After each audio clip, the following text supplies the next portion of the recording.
그렇게 왔다 갔다 하는 마음으로 당대 최고 미녀, 아니 몇백 년에 한 번 날까 말까한 미녀 장옥정은 그렇게 최후를 맞았다. 그런데 이 과정을 고스란히 지켜보고 있었던 사람이 있었으니 바로 세자였다. 나이 겨우 14살에 사랑하는 어머니가 자진하는 충격적인 상황을 겪었다. 하지만 아들로서 장씨의 죽음을 슬퍼하지도 못하고 대신 인여왕후의 빈소를 지켜야 했다. 그 마음이 어떠했을까? 그럼에도 세자는 말을 극진히 아꼈다. 신하들은 그것이 더 두려웠다. 과거 연산군도 그랬다. 어머니의 죽음을 아는지 모르는지 말을 아끼고 삼가하더니 왕이 되었어야 본격적으로 그 광란의 복수를 시작하였다. 신하들은 어떻게 처신해야 할까? 누구의 줄에 서야 살아남을 수 있을까? 이때 조정의 권력은 서인이 잡고 있었는데 서인은 다시 노론과 소론으로 나누어졌다. 노론은 인여왕후의 줄에 섰고 소론은 휘빈 장씨의 줄에 서서 팽팽한 권력 싸움을 하였다. 그런데 장씨가 인여왕후를 저주했다는 의심을 받으며 죽임을 당했다.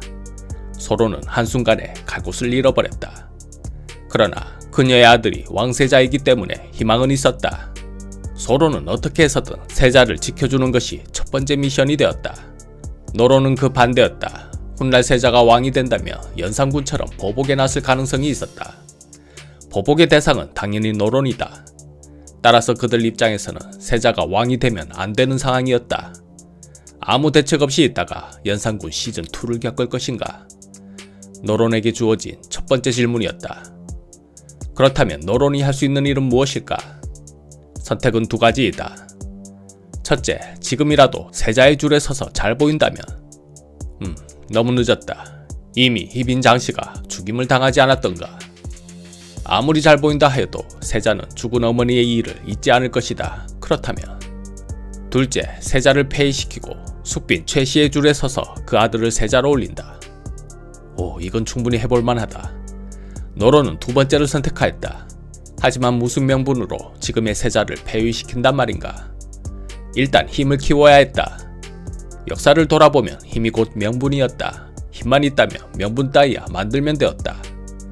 조정의 요직을 차지하고 궁 안팎의 사람들을 노론의 사람으로 깔아놓는다면 세자가 보위에 오른다 해도 쉽게 보복하지는 못할 것이다. 때문에 노론은 권력을 얻는 일에 사력을 다했다. 반면에 세자는 항상 풀 주고 있는 데다 비실비실하였다. 아무리 지켜보아도 연기는 아닌 것 같다. 야사는 장희빈이 죽을 때 세자의 중요한 부분을 잡아 비틀어 고자로 만들어버렸기 때문이라고 설명한다. 숙종도 그런 세자를 탐탁지 않게 여기는 것 같았다. 세자가 조금이라도 잘못하는 것이 있으면 입버릇처럼 말했다.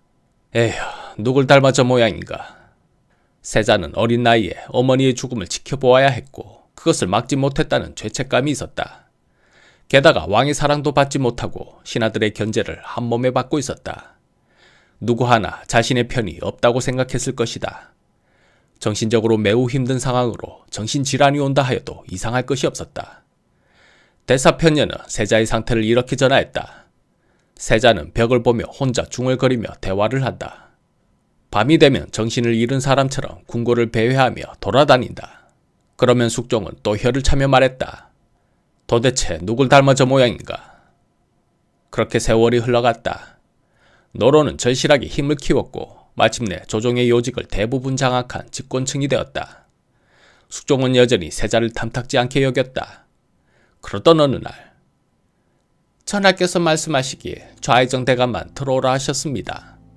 숙종이 노론의 리더였던 좌의정 이이명과 독대의 자리를 마련하였다. 아니 될 일이네. 승지와 사관도 함께 들어가겠다고 청하여 주시게. 전하께서는 좌의정 대감 외에는 누구도 들이지 말라고 엄중히 명하셨습니다. 그날 밤 숙종과 좌의정은 아주 긴 시간 은밀한 대화를 나누었다. 사관이 빠진 상태라 두 사람이 무슨 대화를 했는지 현대에서는 알 수 없다. 하지만 대충 짐작은 할 수 있다. 두 사람이 공통적으로 원하는 바 바로 그것을 의논했을 것이다. 얼마 후 숙종이 충격적인 말을 꺼냈다. 과인의 몸이 불편하여 급기야 정사를 돌볼 수 없을 지경까지 되었다. 좀 쉬고 싶은데 이참에 세자에게 대리청정을 맡겨볼까 한다. 청천벽력과 같은 소리였다. 대신들은 물론 세자도 안 된다고 난리였다. 신은 어리석고 부족하여 차마 그 명을 받들 수 없사옵니다. 다시 생각해 주시옵소서. 그러나 숙종은 대리청정을 밀어붙였다. 어쩔 수 없이 옥자에 오른 세자는 특유의 풀죽은 모습으로 무기력하게 있었다. 신하들의 말은 그저 듣기만 할 뿐 도무지 의견을 내거나 반론하는 법이 없었다.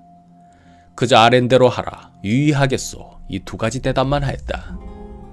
이러한 이유로 그 제도는 좀 더 살펴보고 보완을 해야 할 것 같사옵니다. 아랜대로 하라. 이번 인사는 이렇게 저렇게 하는 것이 어떻겠습니까? 아랜대로 하라. 저하 어찌 듣기만 하시고 말씀을 하지 않으십니까? 이러시면 어떤 신료가 생각한 바를 아랠 수 있겠나이까? 바라옵건대 좀 더 적극적으로 말씀해 주시옵소서. 유의하겠소. 신하들은 세자와 토론하는 것이 고구마 10개를 먹는 것과 같은 답답함이 있었다. 급기야 언성을 높이고 따지는 신하도 있었다. 저하께서는 어찌 유의하겠단 말씀만 하십니까? 그렇게 침문만 지키고 계시니 신들은 너무나 답답하옵니다. 차라리 이해가 안 되시면 안 된다고 하시고 다시 물어주시옵소서. 그 말에 세자가 힘없이 답하였다. 유의하겠소. 극도의 소국서 세자는 이런 생각을 한 것 같다. 아무래도 그날 전하께서 좌의정과 독대를 하신 것이 마음에 걸려 이렇게 대리청정시켜놓고 조금이라도 잘못 말하는 것이 있으면 꼬투리를 잡아 나를 끌어내리려 하는 것이겠지. 그랬다. 말이라 많아지면 반드시 허점이 생기기 마련이다. 그 허점을 파고들어 문제점을 만들고 그 문제를 명분으로 폐세자가 가능하다. 세자가 탐탁지 않은 숙종, 세자를 폐위해야 하는 노론. 대리청정은 이에 따른 합작품이라고 세자는 생각한 것 같다. 이에 세자는 비록 소심하고 무능하다는 평이 나올지언정 폐세자를 거론할 만큼의 결정적인 실수는 하지 않았다. 그렇게 대리청정은 3년간 이어졌다. 그 사이 숙종의 기력이 많이 약해졌고 숫빈 채시도 세상을 떠났다. 급기야 숙종이 승하했다. 향년 58세였다. 세자는 무려 30년이라는 긴 세자 생활을 끝내고 왕이 올랐다. 그가 조선 제20대 국왕 경종이다. 노론으로서는 매우 갑작스럽고 당황스러운 일이었다. 그들 입장에서는 경종이 왕이 되기 전에 어떻게 해서든 끌어내려야 했고 그 자리를 숫빈 채시 아들 연인군이 앉았어야 했다. 왕이 오른 경종이 노론을 어떻게 볼까? 역시 연산군이 떠오르는 대목이다. 하지만 권력은 이미 노론이 꽉 잡고 있었다. 육조, 삼사, 비변사, 성균관 등 주요 관직은 모두 노론이 차지하고 궁 안팎의 사람들도 대부분 노론 사람들이었다. 궁에서 일하는 사람치고 누구 하나 노론과 줄이 닿지 않는 사람이 없을 정도였다. 이러니 경종도 복수의 카드를 쉽게 내밀 수 있는 상황이 못 되었다. 왕이 되고 보니 알 수 있었다. 자신은 아무것도 할 수 없는 허수아비 왕이라는 것을. 이건 숙종이 잘못한 것이다. 무려 3번에 걸쳐 황국을 일으키며 왕권을 강화하더니 그 강한 왕권을 아들에게는 물려주지 못했다. 경종은 강력한 노론을 상대할 힘이 없었다. 그것을 증명하는 첫 번째 일이 있었다. 조중을 한 사람이 상소하기를 전하, 이제는 때가 되었사옵니다. 생모의 자코를 바로 잡으시옵소서. 경종의 어머니 장희빈은 죄인으로 죽었다. 그래서 자코는 희빈이 아니라 그냥 장씨였다. 왕의 어머니가 죄인이라면 정치적으로 매우 불리한 상황이 된다. 조중우는 그 부분을 짚어주었고 경종으로서는 고마운 상소였다. 그러나 노론이 이를 막아섰다. 자코를 문제 삼는 것은 곧 선왕의 명을 부정하는 것이옵니다. 선왕께서 부흥하신 지 얼마나 되었다고 이런 흉측한 말을 입에 담을 수 있겠사옵니까? 이는 분명 다른 속셈이 있는 것이 틀림없사옵니다. 조중우를 잡아다 국문하시옵소서. 힘없는 경종은 제대로 반박도 못했다. 아랜대로 하라. 왕의 편을 든 조중우는 심하게 고문을 받고 변방으로 유배를 떠나다 결국 생을 마감하였다. 그것은 본보기가 되었다. 어설프게 왕의 줄에 서면 어떻게 되는지를. 그럼에도 허수아비 왕은 아무것도 할 수 없었다. 오히려 노론 윤지술이 반격의 상소를 올렸다. 신사년의 일이 명확하게 기록되지 못하고 애매한 표현으로 가득하니 바로 잡으셔야 하옵니다. 신사년의 일이란 장희빈의 죽음에 관한 것이다. 왕의 어머니가 죄인으로 죽었다는 말로 확실히 못 박자는 주장이었다. 어지간한 경종도 분노하였다. 이게 왕에게 할 소리인가? 대놓고 과인을 능멸하는 것이 아닌가?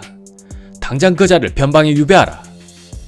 하지만 거대 노론의 힘은 강했다. 서슬퍼런 왕명도 한순간에 무력화했다. 별것도 아닌 일로 어찌 그리 화를 내시옵니까? 언로를 막는다면 누가 있어 바른 말을 하겠사옵니까? 윤지수를 당장 석방하시옵소서. 윤지술이 내 어머니를 욕하였다. 이것이 별일 아닌 일인가? 과인이 다시 명하노니 당장 유배하라. 경종도 이번만은 물러서지 않겠다는 각오였다. 그러자 노론 대소신료들은 물론 유생들까지 나서 반발하였다. 지나친 처사이시옵니다. 죄 없는 윤지수를 풀어주시옵소서. 역시 신하의 힘은 강하였고 왕은 약하였다. 이번에도 경종은 물러설 수밖에 없었다. 한껏 풀죽은 목소리로 말하기를 하랜대로 하여라. 과거 조선의 대기근 중 청나라 강희제는 5만 석의 식량을 지원하며 이렇게 충고했었다. 너희 나라 백성이 빈궁하여 다 굶어 죽게 되었다고 하는데 이것은 신하가 강한 소치라 한다. 가서 이 말을 국왕에게 전하여라. 이 말은 군약신강이라 하여 조선의 신권이 지나치게 큰 것을 지적하는 것이었는데 경종의 상황이 딱 그러하였다. 경종은 이를 타파할 힘도 정치적 노하우도 도와줄 세력도 없었다. 늘 풀죽어 지내다 엄마 욕을 하니 한번 버럭하긴 했지만 신하들이 들불처럼 달려들자 깨갱하였다. 노론은 결정타를 날렸다. 전하께서는 춘추가 한창이신데도 아직도 후계를 정하지 못하고 계십니다. 서둘러 후계를 정하셔야 하옵니다. 경종에게는 아직 아들이 없는데 후계를 정하라고 한다. 이 상황에서 후계를 정하라는 말은 무슨 말이겠는가? 숫빈 최씨의 아들 연인군을 세제로 삼으라는 압박이었다. 왕을 그냥 물러보지 않는 이상 이제 겨우 30을 넘긴 젊은 임금에게 이런 소리는 할 수 없었다. 굳이 청한다면 밤일을 더 열심히 하여 하루라도 빨리 왕자를 낳아 후사를 든든히 해달라.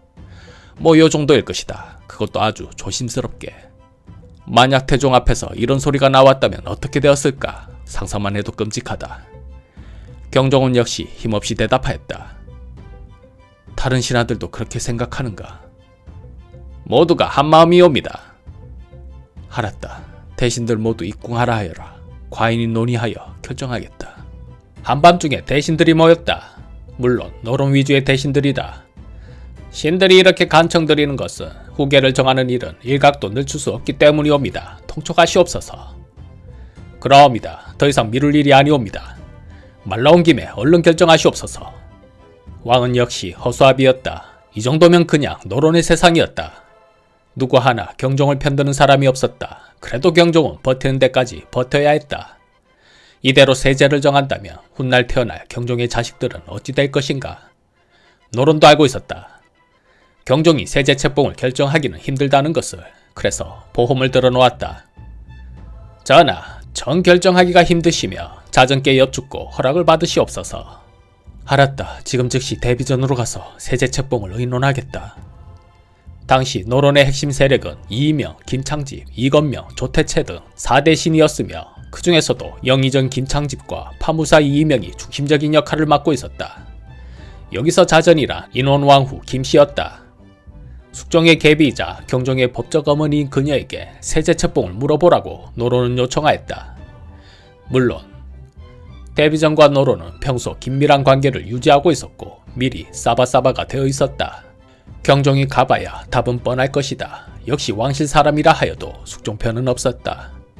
잠시 후 왕대비 마마께서는 과인에게 이 수차를 써주셨소. 이대로 행할 것이니 경들은 준비들 하시오. 역시 연인군을 세제로 책봉하라는 수차리였다. 그렇게 연인군이 세제가 되었으니 훗날 영조이다. 늦은 밤 노론이 기습적으로 경종을 압박하여 원하는 바를 얻어내었다. 서로는 아무것도 하지 못했다. 유봉이가 뒤늦게 이 일의 부당함을 주장하였다. 급하게 세제를 정한 절차상의 문제, 노론의 일방적 정치 행위, 정통성 등의 문제를 제기하였다. 하지만 이미 결정된 사항이었다. 오히려 노론이 반격하였다. 이제 나라가 안정되어 모두가 기뻐하는데 유봉이는 감히 전하의 결정을 부당하다 하나이다. 그의 주장에는 반드시 불순한 세력의 의도가 있을 것입니다. 국청을 실시하시어 배후를 밝히시옵소서. 기세를 몰아 아예 소론의 잔여 세력까지 몽땅 뿌리 뽑겠다는 노론의 움직임이었다. 경종은 간신히 말렸다. 표현이 좀 과했지만 다 중심에서 나온 말이니 이쯤 하십시다. 그렇게 노론의 세상은 얼마간 이어졌다. 하지만 그것으로 끝나지 않았다. 노론의 입김을 가득 담은 상소를 조성복이란 자가 올렸다. 전하께서 정사를 돌보실 때 세제를 시작해 하신다면 반드시 큰 도움이 될 것이옵니다. 이건 또 무슨 소리인가? 사실상 대리청정을 요구하는 소리였다.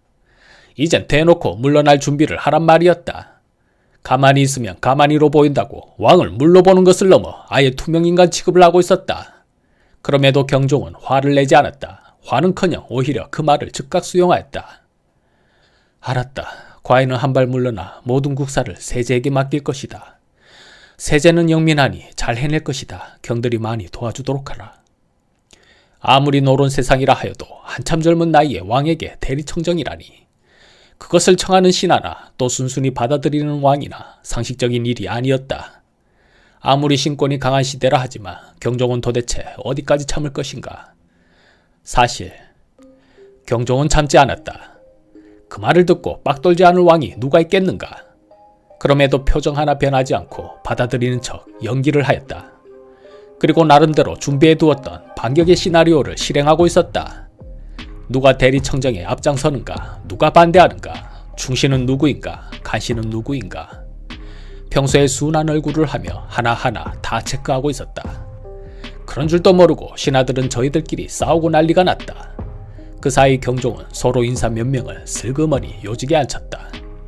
노론은 경종의 움직임을 눈치채지 못했다. 역시 방심하고 있었다. 그러던 어느 날 소론 내에서도 강경파에 속한 인물 김일경이 상소를 올렸다. 저들이 감히 연인군을 왕세제로 책봉하려 했던 것은 전하를 폐위하려는 음모였습니다. 급기야 대리청정을 주장하였으니 저들의 간악함이 만천하에 드러났사옵니다. 마땅히 불순한 무리들을 발본색원하여 전하의 위험을 보이시옵소서. 그 순간 순하디순한 경종의 얼굴이 날카롭게 변하더니 큰 소리로 답하였다. 알았다. 감히 과인을 능멸한 자들 모두 색출하여 일벌백계 할 것이다. 늘 주눅 들어있던 경종의 목소리가 마치 장판파 장비의 호통소리 같았다. 깜짝 놀란 노론이 뒤늦게 수습하려 했지만 경종의 소론 핵심 인사들이 저지하였다. 소론도 예전의 소론이 아니었다. 나름대로 힘을 비축하고 있었고 그 힘을 한 방에 터뜨렸다. 노론은 방심하는 사이 급소를 맞았다. 아버지 숙종이 어떻게 황국을 일으키고 신하들을 어떻게 정리하는지 똑똑히 지켜봤던 경종이었다. 호랑이 새끼는 역시 호랑이였다. 한순간 승지와 3사의 관리들이 모두 관직을 박탈당하며 궁 밖으로 쫓겨났으며 훈련대장 이홍수를 비롯하여 영의정과 좌의정이 모두 교체되었다. 경종의 반격은 계속되었다. 남인 출신 목호룡이 고하기를 내 신들의 자제들이 전하를 해치려 하였사옵니다. 신이 직접 모의하는 것을 보았사옵니다. 목호룡의 고변 대상은 노론의 핵심 가문 인사들이었다. 이명의 아들 이기지, 이명의 조카 이희지, 김창집의 손자 김성행, 김만기의 손자 김민택, 김만중의 손자이자 이명의 사위 김용택, 김춘택의 사위 이천기 등을 지목하였다. 결국 노론 면문가와 혈육들을 줄줄이 굴비처럼 엮어 표적으로 만들어 주었다. 경종은 그렇게 만들어준 표적에 화살을 겨누었다. 알았다. 역적들은 물론 그 배우들을 철저히 조사하여 죄를 물을 것이다. 결국 노론의 핵심 4대신과 관련된 신하 60여 명이 죽었고 100여 명이 유배되었다. 이것이 1722년 일어난 신임사화였다. 노론은 그렇게 한순간에 무너졌다. 다음은 누구 차례일까? 당연히 세제가 되고 대리청정을 행하려 했던 경종의 이복동생 연인군이다. 성종에게 나를 지지하던 신하들이 모두 잘려나갔다. 이대로 있다가는 나도 무사하지 못할 것이다. 하지만 어떻게 해서든 살아남아야 한다. 무슨 좋은 방도가 없을까? 방도는 없었다. 신임사하로 연인군을 지지하는 세력이 한순간에 몰락했기 때문이다. 딱 하나 방법이 있긴 했지만 효과가 있는지는 모르겠다. 전하, 신이 걱정한 것은 오직 전하의 안위와 종사의 안정이었사옵니다. 하오나 간악한 무리들이 전하를 해하려는 동안 신은 아무것도 하지 못했나이다. 이러한 신이 무슨 염치로 세제의 자리에 있겠나이까. 바라옵건대 신을 폐하여 주시옵소서. 연인군은 신임사하와 노론과는 아무런 연관이 없다는 것을 세제 자리를 걸고서라도 호소한 것이다. 그런데 효과는 있었다. 이 일이 세제와는 관련이 없음을 과인이 잘 알고 있다. 세제는 심려치 말라. 말은 그렇게 했지만 경종은 연인군을 의심하고 있었다. 마음 같았으면 당장 연인군을 어떻게 해버리고 싶었겠지만 경종에겐 후사가 없다는 결정적인 문제가 있었다. 이러한 때에 연인군마저 사라진다면 왕실의 대는 누가 있는단 말인가. 어쨌거나 저쨌거나 그래도 내 동생이 아닌가. 이 문제는 여기서 마무리하는 것이 좋겠어. 이 무렵 경종의 나이 겨우 34살이었다. 창창한 나이에 자신의 후사가 없을 것이라는 것을 단정하고 있었다. 요즘 같으면 한참 즐길 나이일 텐데 소문대로 경종은 고자였을까? 연산군 때라면 상상도 못할 일이다. 연산군은 전국의 미녀 1000여 명을 궁으로 불러들여 밤낮으로 즐겼는데 경종은 후궁조차 두지 않았다. 조선 왕조 역사에서 극과 극의 임금이다. 수물록에 의하면 장희빈은 죽기 전 경종의 중요한 부분을 꼬집어 손상시켰다고 한다. 그리고 이렇게 말했다고 한다. 나를 이렇게 만든 이씨 집안의 대를 끊어버릴 것이다. 그 말이 현실이 되려 하고 있었다. 정사에 의하면 경종은 어릴 때부터 체질이 허약했다고 한다. 자주 병치레를 하다 보니 성격도 의기소침했다. 경종이 자주 앓았던 것으로 추정되는 질병은 한두 가지가 아니었다. 승정원 일기에 따른다면 음식 섭취 후 자주 구토, 소화불량을 겪었고 몸이 심하게 붓고 소변 이상 증세가 나타났다고 한다. 뿐만 아니라 근육경련에 손발이 떨리고 자주 극심한 갈증을 호소했다고 한다. 이렇게 허약한 체질이 성기능에도 영향을 미쳤던 모양이다. 그래서 자기 몸은 자기가 가장 잘 안다고 경종은 젊은 나이임에도 후사를 잊지 못할 것이라는 약한 생각을 한 것 같다. 연인군의 지지 세력이었던 노론이 몰락했지만 정작 세력의 끝판대장이었던 연인군이 살아남은 중요한 이유가 여기에 있었다. 소론 입장에서는 폭탄의 것까지만 제거되었을 뿐 정말 위험한 폭탄은 그대로 남아있는 상황이었다. 때문에 경종에게 여러 번 연인군을 폐해야 한다고 주청했지만 경종은 끝내 들어주지 않았다. 허긴 왕실의 후사로 연인군 말고는 대안이 없었으니 더 이상 폐쇄자를 논할 명분이 없었다. 그렇다면 소론 입장에서는 격가지의 위험 요소라도 완벽히 제거해야 했다. 천하를 해하려던 자가 아직 이 궁에 남아있다 하옵니다. 그가 누구요? 궁인 김씨라 하였나이다. 역적들이 죽기 전에 토설하기를 궁인 김씨와 모의하여 전하의 수라에 흉악한 것을 넣었다 하였나이다. 그러고 보니 경종은 식사 중 자주 구토한 일이 있었다. 노론과 궁인이 짜고 경종의 음식에 독을 넣을 수도 있음을 충분히 의심할 수 있었다. 그러나 궁 안에 김씨가 얼마나 많은데 어떻게 범인을 찾는단 말인가. 쿵문을 열어 하나하나 대지시키고 이실직고 할 때까지 고신을 가한다면 진실이 밝혀질 것이옵니다. 경종은 고개를 저었다. 됐다. 번거롭다. 전하, 역적들은 아직 궁안 곳곳에 숨어 있사옵니다. 이번에 발본색원하지 못한다면 다음에는 기회가 없사옵니다. 됐다고. 그렇게 궁인 김씨의 일은 덮어지고 세월이 흘러갔다. 경종의 몸은 더 약해졌다. 몸이 심하게 붓고 토하는 일도 자주 일어났다. 경종 3년 그해 여름에는 더 심하였다. 열이 심하고 음식을 넘기기조차 힘들었다. 그동안 근근히 버티고 있었던 경종이 이번에는 아예 병석에 누워버렸다. 가장 큰 문제는 통 먹지를 못한다는 것이었다. 전하, 조금만이라도 드시옵소서. 냄새만 맡아도 비리구나. 저리 치우거라. 억지로라도 못 먹겠다니까. 악화된 몸 상태에 음식마저 먹지 못하니 경종의 병세는 더 심각해졌다. 이러다 큰일이 나는 게 아닌가 궁인들은 노심초사했다. 얼마 후 이건 또 무엇이냐. 쾌장과 감이 옵니다. 전하께서 도통 수라를 드시지 못하여 특별히 준비한 것이옵니다. 경종이 맛을 보았다. 오, 맛이 있었다. 경종은 크게 기뻐하며 오랜만에 배불리 먹었다. 그런데 경종이 극심한 복통으로 떼굴떼굴 굴렀다. 그러다 구토를 하고 설사까지 하였다. 어이들이 급하게 달려와 물었다. 전하께서 무엇을 드셨는가? 쾌장과 감을 드셨습니다. 어이가 이마를 치며 탄식하였다. 게와 감은 상극의 음식이다. 어찌 그것들을 드시게 하였는가? 통 입맛이 없다 하시오. 어이가 그렇게 말한 근거는 16세기 명나라 의학자 이시진이 펴낸 본초 강목의 내용 때문이다. 총 52권의 분량으로 약재의 기원, 성질, 효능, 사용법, 독성 여부 등을 체계적으로 정리하였는데 감과 게를 함께 먹으면 사람에게 복통을 일으키고 설사를 하게 한다는 내용도 있다. 궁인이 이러한 것을 몰랐는지 알고도 모른 채 한 것인지 어이가 급한 대로 침을 놓고 제조한 탕약을 먹게 하는 등 응급처치를 하였다. 그 때문인지 시간이 지나자 설사와 복통이 조금은 나아졌다. 하지만 예사롭지 않은 상태인 것은 분명하였다. 연인군을 포함하여 신하들이 몰려와 경종의 병세를 걱정하였다. 연인군이 말하였다. 어서 전하께 인삼과 부자를 올리시오. 그리하면 차도가 있을 것이오. 그 말을 어이가 반대하였다. 아니되옵니다. 지금 전하께서는 고열도 있으셔서 열을 내는 인삼은 피해야 합니다. 부자도 마찬가지입니다. 부자는 몸을 따뜻하게 하고 기력을 회복하는 효능이 탁월하지만 독성이 강하옵니다. 심신이 극도로 약하신 전하께 부자를 드시게 하는 것은 위험천만한 일이옵니다. 연인군이 어이를 꾸짖듯 말하였다. 사람이란 본시 자기의 의견을 세울 곳이 있긴 하나 지금이 어느 때인데 자기 의견을 고집하여 인삼약재를 쓰지 못하도록 하는가.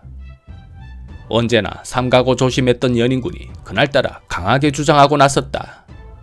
다음에 왕이 될 세제가 그렇게 나오니 어이들도 더는 반대하지 못했다. 결국 연인군의 주장대로 경종은 인삼과 부자를 먹었다. 다음 날 경종의 상태는 눈에 띄게 좋아졌다. 혈색이 돌아오고 눈빛도 안정되었다. 연인군이 크게 웃으며 말했다. 그것 보아라. 내가 뭐라 했느냐. 내가 의학의 이치는 잘 모르지만 인삼과 부자가 양기를 회복시키는 것쯤은 잘한다. 그런데 경종의 회복은 잠시뿐이었다. 시선이 다시 흐려지고 호흡이 미약해졌다. 그러고는 세상을 떠나버렸다. 향년 35세, 재위기간은 겨우 4년 남짓이었다. 너무나 갑작스러운 죽음이었다. 백성들은 이렇게 수군댔다. 범인은 연인군이네. 연인군이 지살났고 형을 죽인 거네. 그 생각은 소론도 마찬가지였다. 연인군이 다음 보위를 약속받으면서 대충 이런 염려를 하지 않은 것은 아니었지만 그래서 나름대로는 준비를 하고 있었지만 생각보다 일이 너무 갑자기 일어났다. 경종이 나이가 젊었기에 소론은 천천히 준비를 하면 된다고 생각했다. 그 준비를 제대로 하지도 못했는데 경종이 죽고 세제 연인군이 보위를 이었다. 그가 조선 제21대 국왕 영조였다. 소론이 주도한 신임사하 기록의 잉크가 채 마르기도 전에 왕이 바뀌었다. 영조는 고민하였다. 돌이켜보면 참으로 기적적으로 살아남았다. 그놈들은 나를 죽이지 못해 안달이 나 있었지. 하기사 나를 죽이지 못하면 지놈들이 죽는다고 생각했겠지. 그러나 나는 끝내 살아남았고 결국에는 왕이 올랐다. 자, 이제 나는 어찌할 것인가? 놈들을 죽일 것인가? 아니면 품고 갈 것인가? 영조는 품고 가고 싶었다. 아버지 때의 끊임없는 당쟁, 연이은 숙청, 언제까지 그런 악순환을 반복할 수는 없었다. 궁극적인 목표는 당쟁 없는 평화였다. 임금과 신하가 한마음 한뜻으로 백성을 위한 정치를 펼치는 것. 그 간단한 목표가 왜 그렇게 어려웠는지 영조는 먼저 붕당이 일어날 수 없도록 시스템을 마련해야겠다고 생각했다. 그것이 탕평책이었다. 붕당은 특정 지역, 학문, 정치 입장을 공유하는 양반들이 모인 집단이다. 예를 든다면 여기 노론이란 정치 집단이 있다. 노론 집단은 서원에서 공부하며 제자, 후계자를 양성한다. 괜찮은 세력이라면 전국의 선비들이 찾아와 제자가 될 것을 청한다. 집단의 구성원이 많으면 많을수록 세력은 커지고 중앙으로 진출할 가능성도 높아진다. 진출한다면 후리가 남이가 이것이 붕당의 뿌리가 된다. 같은 스승, 같은 서원에서 공부하는 이들은 생각의 틀이 한계적이다. 집단에서 벗어나는 생각을 한다는 것은 그 집단에 대한 배신이 될 수 있었기 때문에 대부분 틀 안에서의 생각만 가능하다. 대체로 스승의 생각이 곧 제자의 생각이요, 제자의 생각이 곧 집단의 생각이다. 이것이 공론이다. 이 공론이 중앙으로 가기 위해서는 집단의 대장급이며 대변인 역할을 하는 사람에게 전달된다. 그가 바로 살림이다. 살림은 조선 후기에 관직에 진출하지 않고 응가하면서 자신의 제자나 유학자들을 통해 조정에 영향력을 행사하는 리더를 말한다. 살림은 집단의 주장을 조정에 진출한 같은 서원 출신 관리들에게 전한다. 역시 우리가 남이가 이런 분위기일 것이다. 집단의 주장은 출신 관리를 통해 왕에게 전달된다. 이때 관리의 말발이 얼마나 먹히느냐는 역시 같은 라인의 뒷배가 얼마나 막강하냐에 달릴 것이다. 이들은 끈끈하게 연을 맺고 서로 협력하여 집단의 파워를 형성한다. 여기 반대파인 소론도 있다. 소론도 마찬가지로 학당에서 선비들의 주장이 의결되고 살림이 대변하고 관리를 통해 왕에게 전달된다. 대부분 노론과는 반대되는 주장일 것이다. 중앙의 관리들은 각 서원의 대표 선수가 되어 조정에서 피 터지게 싸운다. 축구 경기도 대표팀이 이겨서 돌아오면 영웅이 되지만 지면 난리가 난다. 선수를 바꾸라는 둥, 감독을 교체하라는 둥 온갖 비난이 쏟아진다. 붕당 정치도 마찬가지였다. 대표 선수였던 조정의 관리는 출신 서원의 기대와 응원을 한몸에 받으니 도덕, 명분 이런 것 따질 것 없이 대표로서 무조건 이겨야 한다. 이것이 당파 싸움이다. 붕당의 원인이다. 영조는 붕당의 뿌리가 되는 것이 서원이라 생각하였고 이 서원을 없애야 당파 싸움을 끝낼 수 있다고 생각했다. 이에 1738년 영조는 서원을 전격 철폐한다. 임금이 드디어 하교하기를 서원의 창설이 도리어 민폐가 되고 있으니 을사년 이후에 창설한 것은 제도로 하여금 조사해서 계문하여 철폐하도록 하라. 그 전에 1725년 을사황국, 1727년 정미황국 등으로 영조 역시 아버지처럼 노론과 소론 사이에서 갈등을 겪었다. 이런 소모성 정치 싸움은 이제 좀 끝내야 했다. 영조는 어느 쪽에도 치우치지 않는 균형 잡힌 조정을 만들고 싶었다. 그 시스템을 마련해야 했다. 역시 탕평책이 나오는 배경이었다. 영조는 노론과 소론을 모두 기용하며 급진적 숙청을 피하려 했다.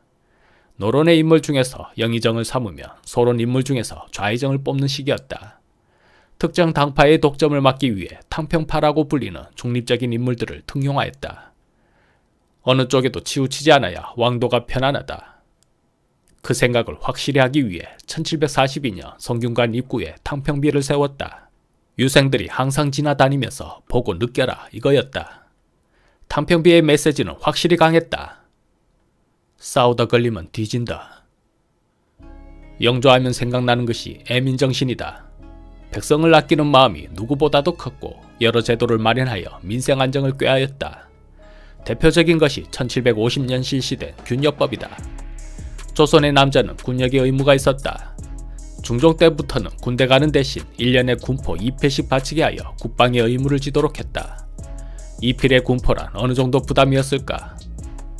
군포 2필은 농민에게 1년치 식량과 맞먹었다. 때문에 1년 뼈 빠지게 일해도 군포를 낼 여력이 없는 경우가 비일비재했다. 그럼 어쩌나 세금은 내야 하는데 돈은 없고 할 수 없이 빚을 내거나 땅을 팔아서 군포를 낸다. 그것도 여의치 않으면 아예 도망가 버린다. 도망가면 끝인가? 만약 도망가면 그 가족이나 이웃이 그 양만큼 책임져야 한다. 족징은 군포를 내야 할 사람이 도망가면 친척이 대신 물어내는 제도고 인징은 이웃이 대신 내는 거. 백골징포는 죽은 자의 군역을 가족이 대신 내는 제도다. 백성들이 얼마나 힘들었을까. 이러니 군포를 감당할 수 없어 도망자들이 줄줄이 생기고 도망간 한 사람 때문에 마을이 통째로 비어버리는 경우도 생겼다. 양반 가문에서 아들이 태어나면 엄청난 경사다. 하지만 일반 백성에게 아들은 엄청난 부담이다. 아들의 수만큼 군포를 세금으로 내야 하기 때문이다. 그래서 이런 기도를 하는 아버지도 생긴다. 비나이다 비나이다. 제발 이번에는 아들 말고 딸이 태어나기를 비나이다. 이번에도 아들이 태어나면 어떡할 건데요? 그땐 튀어야지. 이러니 사회적으로도 큰 문제였다. 뭔가 제도의 개선이 필요했다. 1750년 영조는 균역법을 실시하여 백성의 군포 부담을 반으로 줄였다. 1년에 2필 내는 것을 1필로 바꾼 것이다. 세금을 50% 이상 깎아준 것이다. 줄어든 세수는 어떻게 해결했을까? 소금, 어업세, 선박세, 양인 군역 면제세, 추가 토지세 등을 도입하여 부족함을 채웠다. 여인들의 사치도 경계하였다. 특히 가채의 사치가 극심하였는데 오늘날 명품백과 같은 것이었다. 명품백은 작고 가볍기라도 하지만 그 시대 가채는 크고 무거울수록 명품이었다. 가격은 웬만한 집 한 채 가격이었으니 조선시대 귀족 여성들은 머리에 집 한 채씩은 이고 다니는 셈이었다. 명문가 부유한 양반댁 딸들은 경쟁적으로 이 크고 무거운 가채를 장식하며 자신의 위세를 뽐내니 어느 날은 그 무게를 견디지 못하고 목이 부러지는 여성도 있었다. 영조는 더는 사치스러운 가채를 방치해서는 안 된다고 생각했다. 1756년 영조가 명을 내렸다. 가채를 금지하고 족두리로 대신하라. 궁중에서도 무거운 가채 대신 간소한 머리 모양을 장려하라. 하지만 아름다움에 대한 여인의 갈망은 왕도 막을 수 없었나 보다. 천하, 요즘은 가채 대신 뒷머리를 점점 높고 커지게 하고 있다 하옵니다. 엄하게 법조문을 세워 정해진 규격을 넘는 것을 금하게 하시옵소서. 왕이 대답하기를, 조정의 명령은 반드시 행해지는 것을 귀하게 여기는 법이다. 규중에 있는 부녀자의 뒷머리가 큰지 작은지 어떻게 알아내서 금하게 할 수 있겠는가. 그냥 가채는 눈 감아주는 상황이었다. 영조는 조선 왕들 중에서도 가장 검소하고 전략정신이 투철한 군주로 유명하다. 영조는 화려한 궁중 연회를 줄이고 소박한 음식을 즐겼다. 기름진 고기보다는 나물 반찬과 죽을 선호했다. 화려한 수라가 올라오며 영조는 이렇게 말하며 사치스러운 밥상을 경계하였다. 나는 보리밥과 나물만 있어도 충분하다. 이런 식습관이 영조가 장수하는 비결이라고 생각하는 사람도 있다. 왕은 비단옷을 피하고 무명옷을 선호하였다. 궁중에서도 사치스러운 장신구 사용을 엄격히 제한하였다. 불필요한 건축공사를 줄이고 기존 건물을 최대한 활용하였다. 성대한 연회, 축제를 자제하고 행사는 최대한 소박하게 하였다. 잔인한 형벌도 없앴다. 압세를 제거한 데 이어 낙형도 영구히 제거하도록 하였다. 사형수에게는 삼심제를 적용하여 억울하게 죽는 일이 없도록 하였다. 금주령도 내렸다. 영조는 백성들이 술을 과하게 마시면서 도덕적 해이가 심해지고 풍속이 문란해진다고 판단했다. 무엇보다 조선 후기에는 잦은 흉년과 기근이 발생하면서 곡식이 부족한 상황이었다. 먹을 밥도 없는데 술 빚을 곡식이 어디 있냐, 이런 논리였다. 영조는 애민의 군주라는 타이틀이 아주 잘 어울리는 왕이었다. 법을 세우면 솔선수범하여 실천하였다. 탕평책으로 조정은 평화로웠다. 이만하면 세종대왕과 같은 성군의 모습이 보였다. 영조가 하고자 하는 것들은 하는 일마다 잘 되었다. 그런데 천하의 영조도 안 되는 게 하나 있었다. 바로 자식 문제였다. 영조에게는 이선이라는 둘째 아들이 있었다. 장남은 일찍 세상을 떠나버렸고 42세 고령에 둘째를 보았는데 어찌나 하는 짓이 예쁜지 그를 일찌감치 왕세자로 책봉하였다. 그 시대 42살이라면 손자를 볼 나이인데 아들을 보았으니 어찌 예쁘지 않았을까. 이선은 학문을 좋아했고 매우 총명했다. 이선을 바라보는 영조의 눈은 그냥 하트였다. 세자가 읽을 책을 직접 밤을 새우며 필사할 정도였다. 아들 바보란 딱 영조를 두고 하는 말이었다. 영조는 세자가 천재가 아닐까 생각했다. 그도 그럴 것이 태어난 지 4달 만에 스스로 기었고 2살에 천자문을 배워 글을 썼다. 5살 때는 영조가 부르자 먹던 밥을 뱉고 대답하였다. 왜 밥을 뱉느냐고 물었더니 이렇게 대답했다. 부모가 부르실 때에는 입에 있는 것을 뱉고 말하는 게 효라고 배웠사옵니다.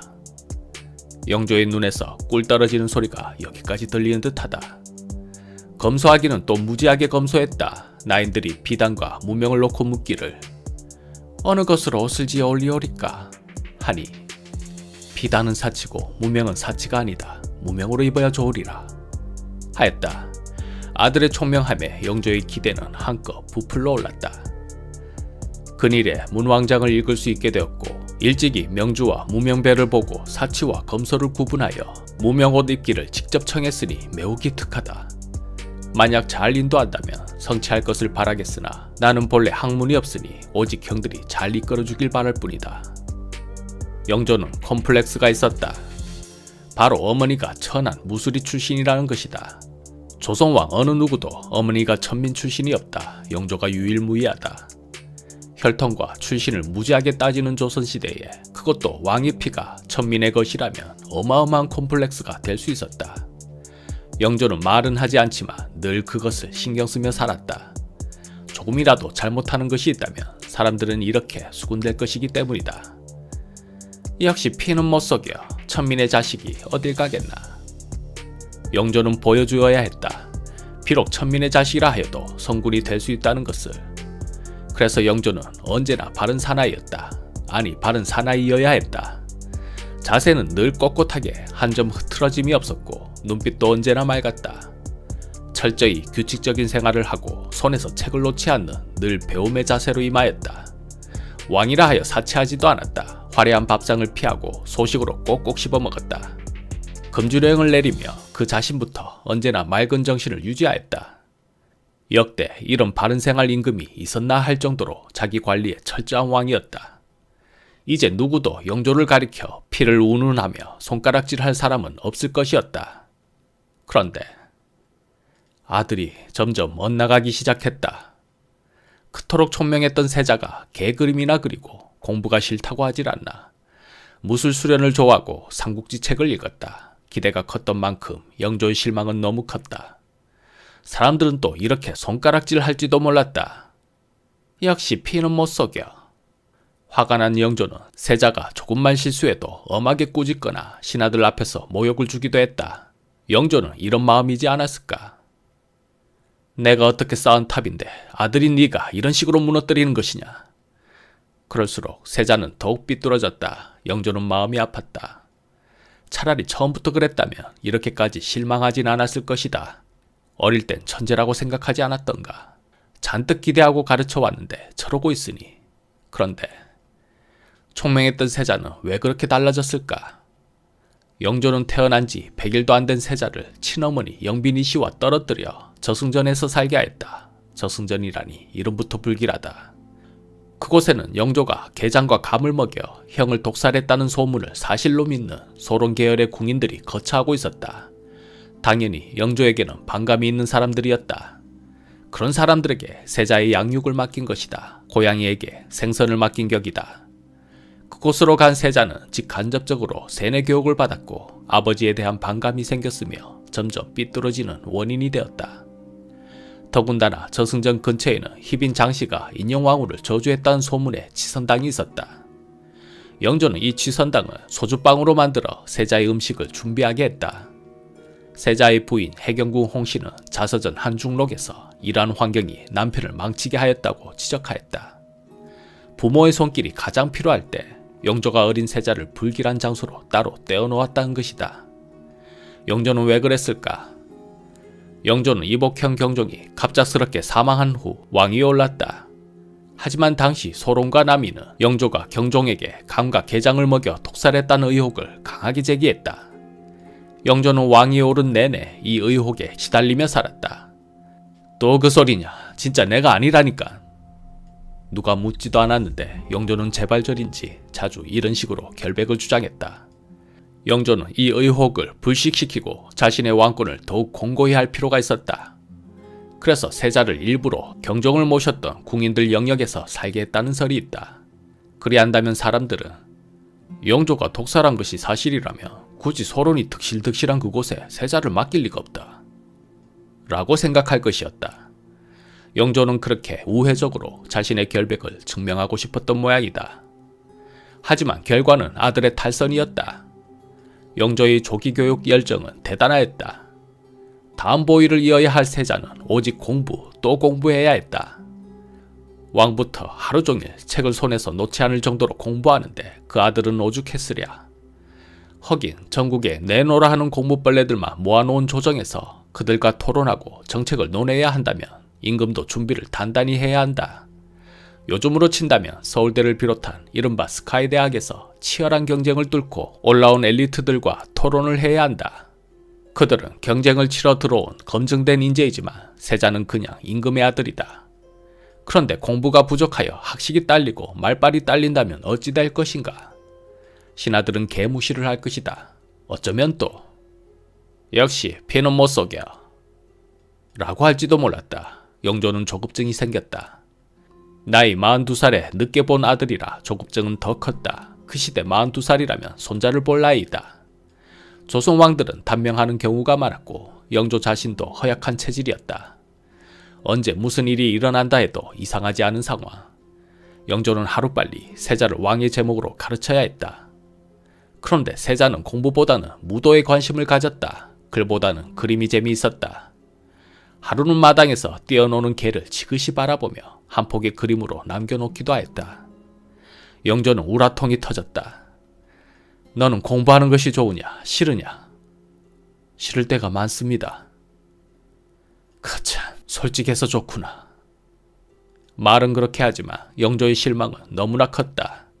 하지만 어찌하겠는가, 왕위를 이을 하나밖에 없는 아들인데. 태조 이성계는 아들이 너무 많아 문제였지만 영조는 아들이 너무 없어 문제였다. 지금이라도 열심히 해서 동생을 만들 수는 없었을까? 어려운 일이다. 영조의 나이를 생각하자. 그래도 포기하지 말고 열심히만 한다면. 아니다. 역시 포기하자. 설령 아들을 본다 하여도 장성한 세자를 어떻게 폐위시킬 것이며 또 어느 세월에 가르치고 키워서 왕위에 올리겠는가. 너무 먼 길이다. 그냥 마음에는 안 들지만 지금의 세자를 잘 인도하고 가르칠 수밖에 없었다. 생각 끝에 영조는 중대 발표를 하였다. 세자에게 대리청정을 맡기고자 한다. 세자와 신하들에게는 깜짝 놀랄 일이지만 괜찮은 아이디어인 것 같다. 뭐든 해봐야 하는 것이다. 공부해야 한다고 백날 떠들면 뭐하겠는가. 본인이 공부의 필요성을 못 느끼는데. 하지만 대리청정으로 현장 체험을 해본다면 신하들과 정사를 논하다 보면 자신이 무엇이 부족한지 또 얼마나 부족한지 알게 될 것이고 공부의 필요성도 느낄 것이다. 그렇게 대리청정은 시작되었다. 영조의 뒤에서 아들이 잘하나 못하나 매의 눈으로 지켜보았다. 세자는 얼마나 떨렸을까. 오늘의 안건은 무엇이요? 성진의 방어 기지를 길주로 옮기는 것에 대한 논의입니다. 길주로 옮기면 성진을 지킬 군사가 남아있겠소. 남아있사옵니다. 세자는 영조를 힐끗 쳐다보았다. 영조는 아무런 표정이 없었다. 답을 내려야 했다. 그렇다면 방어기지를 길주로 옮기도록 하시오. 그 순간 묵묵히 지켜만 보던 영조가 잔뜩 엄한 목소리로 세자를 꾸짖었다. 성진의 방어기지는 나의 결정이었는데 네 마음대로 길주로 옮긴다 하면 나는 뭐가 되느냐. 죄송합니다. 다시 하겠습니다. 경들은 들으시오. 지금 방어기지를 옮기는 것은 경솔한 일이니 더 이상 논하지 마시오. 다른 안건을 말해보시오.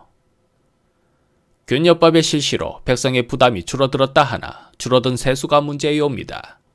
어찌하올까요? 세자가 영조를 돌아보며 물었다. 어찌할까요? 영조가 더욱 심하게 꾸짖었다. 너는 그런 것도 스스로 말하지 못하고 일일이 나한테 물어보느냐? 답을 하면 한다고 지랄, 안 하면 안 한다고 지랄. 도대체 뭘 어쩌라는 건지 세자는 가슴이 터질 것만 같았다. 대리청정은 부자 간 갈등만 더 깊게 만들었다. 영조는 탄식하였다. 에휴, 아들이 하나만 더 있었어도. 그러던 어느 날 세자의 부인 해경궁 홍씨가 아들을 낳았다. 왕실의 큰 경사였다. 영조가 기뻐할 것은 말할 것도 없었다. 세자에게 쏠렸던 기대는 새 손으로 갔다. 세자는 완전히 찬밥이 되었다. 뭘 해도 야단치고 윽박지르는 아버지를 보는 것이 너무 싫고 두려웠다. 문안 인사를 가는 것도 너무 싫었다. 영조 또한 못난 아들을 보는 것보다 똑똑한 손자를 보는 것이 훨씬 좋았다. 부자 간의 거리는 그렇게 점점 더 멀어져만 갔다. 하지만 유교국가 조선에서 세자의 이러한 행동은 문제가 되었다.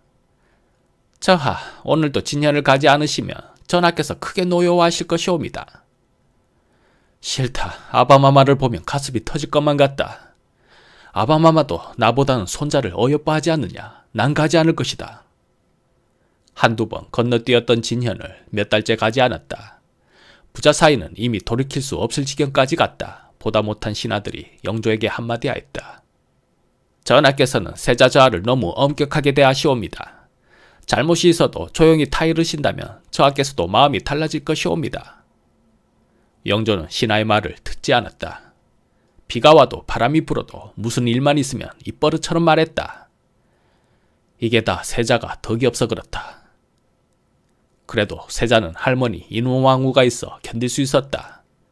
할머니는 언제나 따뜻한 말로 세자의 아픈 마음을 어루만져 주었다. 그런 할머니가 있기에 그 답답한 궁궐에서 살 수 있었다. 그런데 이놈 왕후가 세상을 떠나고 말았다. 세자는 하늘이 무너지는 것 같았다.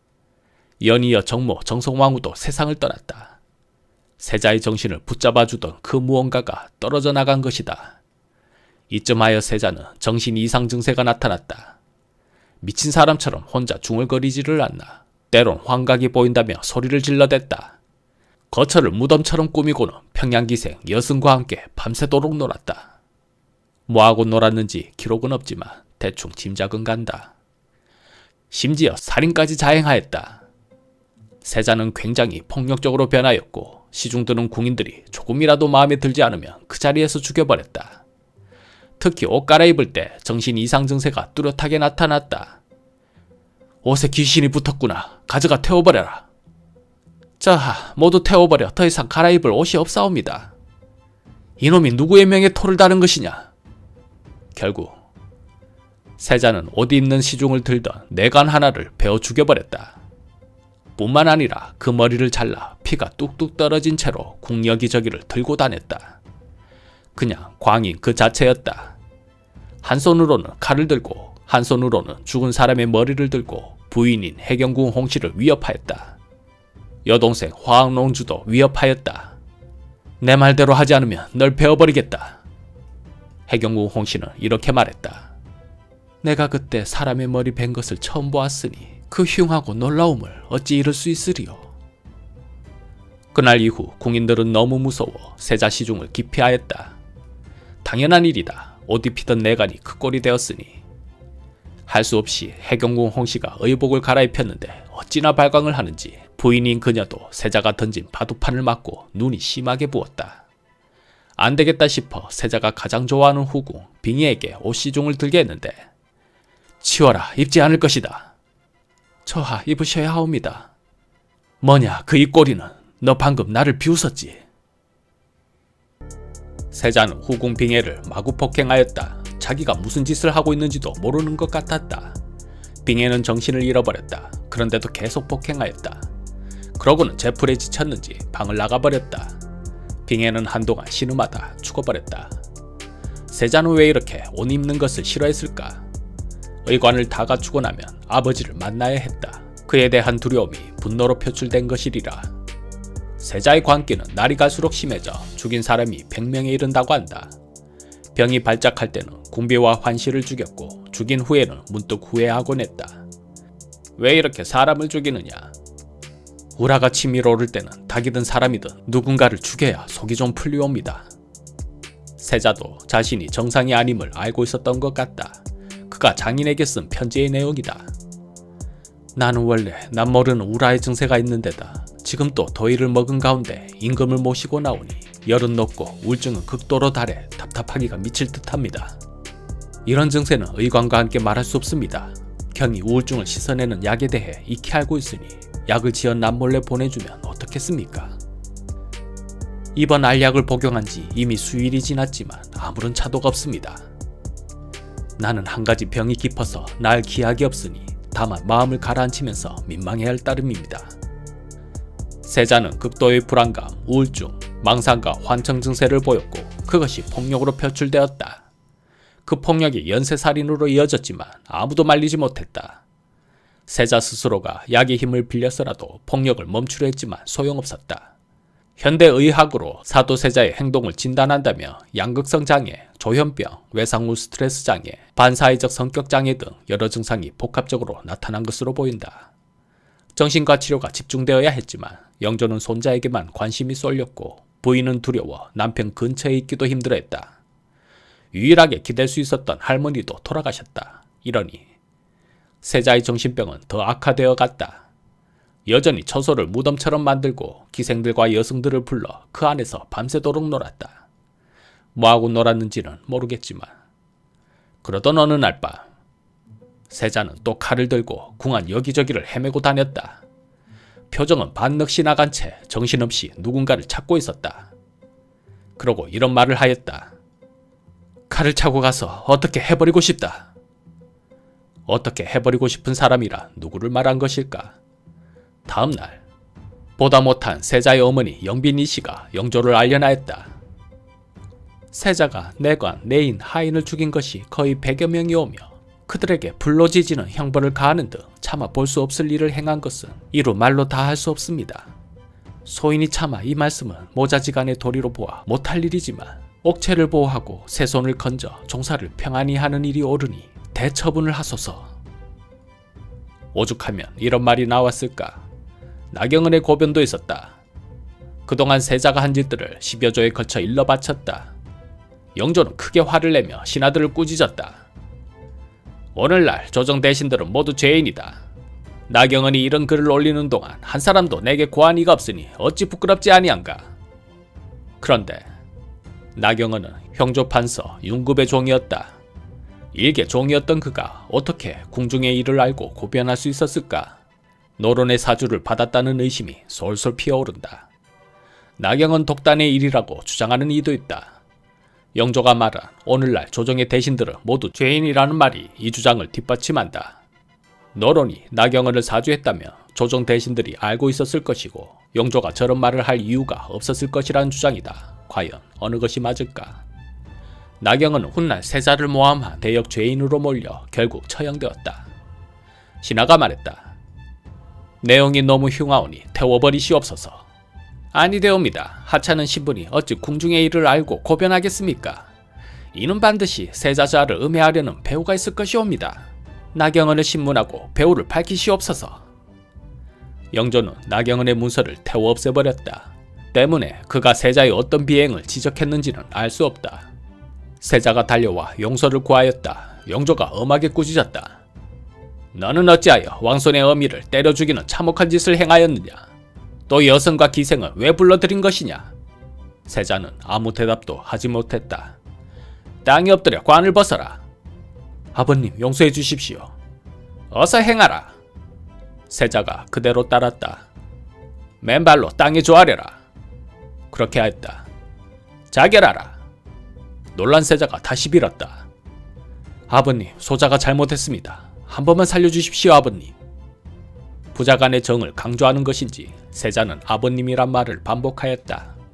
하지만 영조는 이미 마음을 굳힌 것 같았다. 아들이 울부짖음에도 차갑게 명하였다. 자결하라. 세자는 조아린 머리를 땅에 쳤다. 피가 흘러넘쳤다. 신하들이 달려와 그런 세자를 말렸다. 세자도 알고 있었다. 언젠가는 이런 날이 올 것이라는 것을. 한중록에는 사도세자와 해경궁 홍씨 사이에 이런 대화가 있었다. 아바마마는 세손을 귀히 여기시니 내가 없다 하여도 크게 상관하시겠소. 저하 그런 말씀 마시옵소서. 걱정 마오. 그래도 자네는 귀여워하시니 별일이야 있겠소. 다만 내 병이 이러하니 어찌 살게 하시겠소. 세자는 자결을 시도하였다. 신하들이 울며 호소하였다. 전하, 세자 저하를 용서해 주시옵소서. 신하들은 영조가 그냥 겁만 좀 주는 쇼라 생각했을 것이다. 세자는 그들의 행동을 기억해 둘 것이었다. 훗날을 위해서라도 말리는 신용은 했어야 했다. 하지만 안 되겠다. 뒤주를 가져오너라. 영조는 세자를 뒤주에 가두려 했다. 세자는 못 들어가겠다고 소란을 피웠다. 뭣들 어서 저놈을 집어넣어라. 이때 어린 세손이 아버지를 부르며 입궐하려 했으나 수문장들이 저지하였다.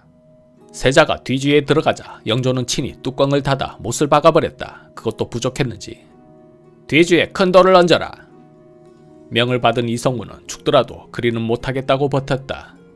그는 항명죄로 삭탈관직되었다. 세자를 이렇게 타락시킨 평양기생과 여성을 잡아오너라.